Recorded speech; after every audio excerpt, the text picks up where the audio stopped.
just amplify those quality time moments, because you can get away with those little touch points and running like all these little pieces of value there. But the more things that you have that are quality time, the easier it's going to be to attract your ideal customer. Do you remember old days of Facebook where there was the poke function? I do. Absolutely. I see people posting. I don't know if it's actually coming back, but I've seen people like, I rediscovered poke. Actually, I think I did dig into it. I was like, I think poke's still around. So it never left, but it was like buried. You had to know how to find it. You really had to like dig deep if you wanted to find the poke function. So, and I think it's showing back up a little bit. I got to say, if you enjoy any of the shows or content that I do, if you ever screenshot and then tag me on Instagram, that is like a poke that lifts up my day. And so you don't even have to tell other people it's good. Just say like, Matt, I hung out with you for 10 minutes while I was on a walk. That would just make my day. That's all I'm going to say. And I appreciate you for hanging out listening. But so I've got some good content. It's kind of related to the poke function on Facebook, but we're talking touch points. And I want to reframe this because actually before we started the show, Tyler, I think brought this up is times have transformed. The way we think about this has to shift. And classically, there's this idea of you need like 7 touch points to create a customer. It's like an old idea. I've heard people talk from stage and they do this like, how many, what do you think it is? It's 7. And sorry to like cut the roll, but historically that was like a billboard, a magazine ad, a mailer that they got at home, right? Or a commercial. So those are the types of things they were talking about. Yeah. And they were one directional. I think like old style SMS, like first version, we can text you, and if you reply, it goes into the abyss. But so they really were touch points. It was like a poke, right? That's like it's just beep. And because it was that kind of transactional, like just 7 times we like nudge you towards the cash register is what it kind of feels like. It wasn't wrong. I think it was, there was study-based business literature around it, but nowadays it's very different. The way that we interact as people who own businesses, engaging with prospective customers and leads and clients and other people who might have their problems solved by our solutions. And so it is way more relational. And so now I think it's inaccurate to even consider touch points. And so I'm sure there's better language around this, but if you think of it in terms of just quality time is really what it is. It's quality time spent with the business. There's degrees of that. So maybe like I relate so much of the business customer journey to just human relationship journeys. So like a dating relationship or a friendship as it grows, and you're like, it's quality time. There might be small bits of quality time, but like, honestly, if it's not quality time, then it's definitely not moving anything forward. And I've seen that. You've probably experienced an ad that you really enjoyed. It was totally an advertisement, but it was entertaining. And it felt like quality time. I'm going to tell everyone if you haven't seen this. So I've got a 4-year-old and a 2-year-old now. And I got hit with a commercial for an old brand, even older. It helps you read. Tyler, can you guess the brand? Hooked on Phonics worked for me. That's exactly right. Man. It was in a hilarious. Now that you're hearing about it, I know. Winner. It was an ad where it was the parents giving an intervention to the kid because she was hooked on phonics, and it was hilarious. Very well written, very well done. And I felt like quality time. I laughed out loud, and they got me to buy Hooked on Phonics for my kid. I was like, I just need to like celebrate whoever was the creative team behind this advertisement. So I'm going to pay you because this was that good. That's awesome. I think what's funny is you've known that brand for 20 something years, but you're finally the avatar. I know. I'm finally the avatar. That's exactly right. I'm like, ooh, I need to get this for my kids, help them read. But if I think about that point, like how many touch points did it take? I mean, you'd be like decades, commercial, probably like 50 touch points, 16 years ago, and then no touch points for 15 years, and then one ad. I didn't get remarketed to. Literally the first time I saw the ad, it converted. Why? It wasn't about the touch points. It was about the quality time. And this was like, I was blown away. The degree of quality time that I experienced where I'm like, this could have been a YouTube, stand-up comedy session. And I think I did. I forwarded it to my wife. I probably forwarded to some other people. And I thought, super creative. Kudos to whatever marketing agency or team came up with that idea. But it got me.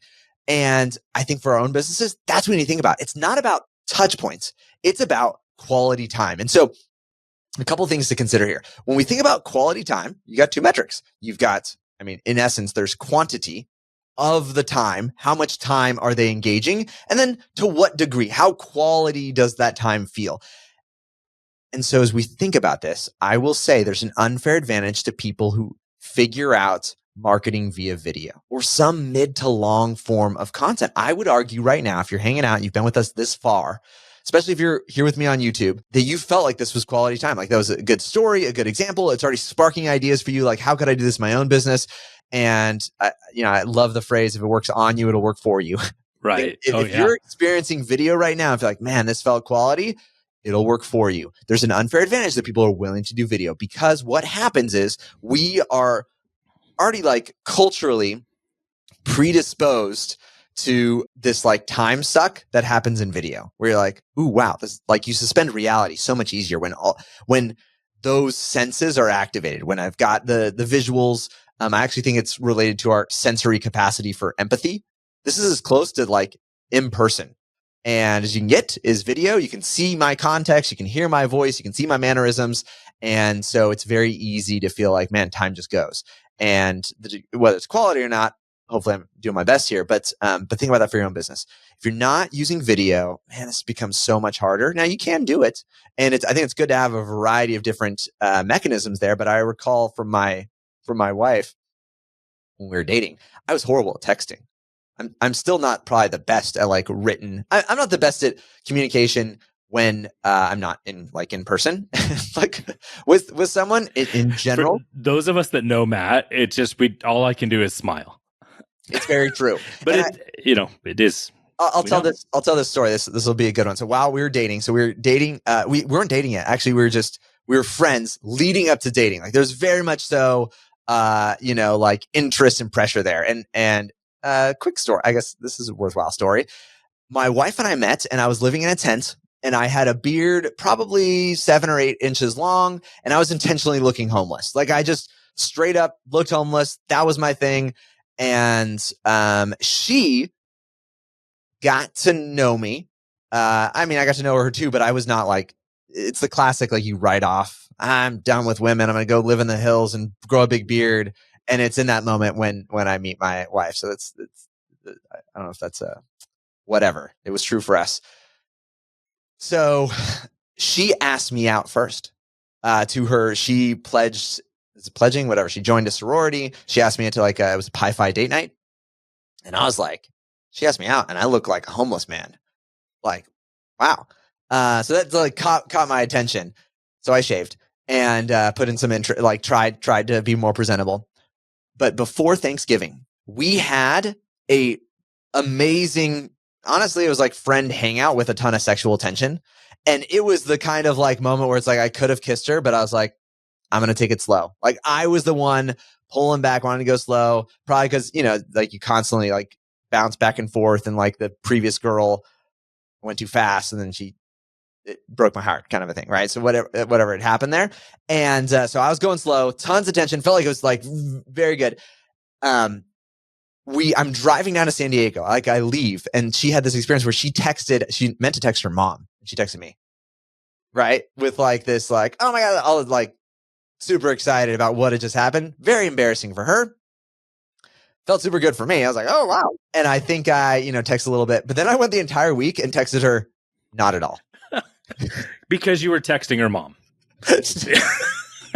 No, but so you had this huge buildup, embarrassing moment, connectivity, vulnerability, all the things, and then yeah, because I was like, and now I'm home.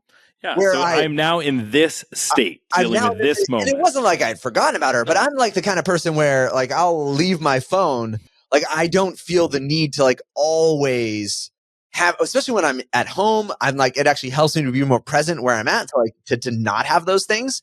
And so then I'll just intentionally, I like just can easily disconnect for that moment. So think about that. That's what I do with my wife. And I like to this day, like we looked back, like at the moment she thought I was no longer interested. It's not unreasonable. Like in hindsight, I was like, oh yeah, that makes sense. I blew it. But if that already happens for you in the business, like you get the email address and you're like, and I'm not going to send you the email, right? Or if you, whatever, you just know you're not predisposed to do those things. Thank God for automation. That's why like I'm like, anything has worked well because I'm like, I design the best experience and I make sure it happens without me.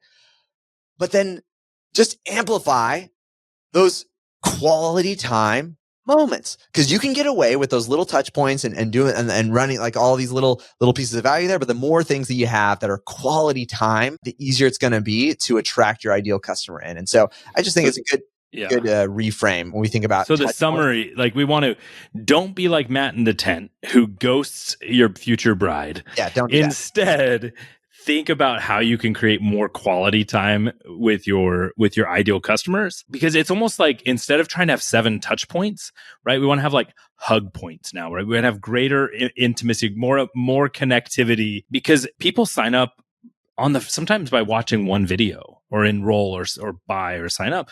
And because they had quality, there was a connection that happened. Yeah. So I think for us, as we're thinking about content and how we connect with folks, I would go quality. This is the interesting thing. It's like, I would up the quality. And if your type of content is one where you can have, if it is video, I'm just saying there's an unfair advantage to doing video or kind of this, kind of longer form of content here. It's that kind of like experiential, like how many of us enjoy shared experiences and are our best selves in those kind of like dedicated, focused moments of shared experiences. And so if you know you're already naturally inclined to be better at that way, why not put your best foot forward instead of trying to falling short at all these touch points? Just create some really quality time moments there. And you'll see a better return just because you're playing to your strengths or to like the natural things that are just easier. And I'm not saying that it's easy to do. Video is hard to do. It's uncomfortable. It's scary. You might be like, my background's not as good as Matt's, whatever it is. And I'm telling you, it like all things, you get better by doing it. Yep. But also I have seen, even in small amounts, video can go a long way. I'll leave you with this one story. And this is just becoming like a video advocacy, but in any forms, I saw someone doing a debrief on another business. I think I know whose business it is, but she's got roughly 4,000 subscribers on YouTube. And I think she's doing about $1 million a year. That's huge business, relatively small audience. And it was like every single one of her customers were like from YouTube. And it was hyper niched, hyper focused, but tons of quality time for her ideal audience. And sometimes we'll look and see people who've got like tens of thousands or huge lists or huge audiences or huge reach. And you're like, oh my gosh, you could have amazing impact by just increasing the opportunity for quality time for your best fit customers. And then you can have a higher relative effectiveness ratio. Cause then it's like, hey, even if you've got a post, I think it was the same thing too. She had about like that many followers on Instagram. It's like each post might only have like 15 likes. Be like, those 15 people are people. Those are people on the other side of it. And so it's like, it's not about trying to get 1,000 people to like your content. It's about getting, even if for all of us, we can't imagine if you had thousands of customers, that would be phenomenal. How do you have a better ratio of like the people who engage with your content to those that become customers? You focus on making it really quality time. And I think video naturally puts us in a place where that happens kind of organically, just how we develop relationships in real life.